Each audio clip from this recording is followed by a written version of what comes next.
Non mais sans déconner, cette bûche est incroyable et parfaitement équilibrée. Vanille, citron vert, chocolat blanc, sans oublier le petit croustillant praliné avec la fleur de sel qui fait toute la différence. On commence le biscuit Joconde en mélangeant les œufs, le sucre glace et la poudre d'amande. En parallèle, on monte nos blancs en neige avec le sucre, on prélève une partie de la préparation précédente et on y ajoute le beurre fondu. On réincorpore au mélange principal, puis on ajoute la farine.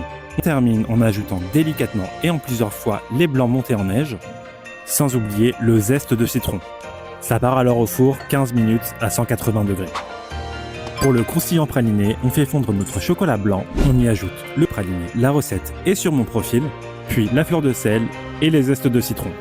On termine avec les crêpes dentelles émiettées qui vont faire tout le croustillant de la recette. Après refroidissement du biscuit Joconde, on étale une petite couche de croustillant praliné et ça part au congélateur. Pour notre crémeux, on commence par réhydrater une feuille de gélatine dans de l'eau, on presse nos citrons et on y ajoute un zeste. Dans un nouveau récipient, on mélange les œufs avec le sucre et on laisse de côté. On porte alors notre jus de citron à ébullition et on verse le tout dans notre précédent mélange. On remet sur le feu jusqu'à épaississement. Il faut une petite ébullition et une texture comme sur la vidéo. Hors du feu, on met le chocolat blanc et la gélatine bien essorée. On coule le tout sur notre moule à insert et ça part au congélateur.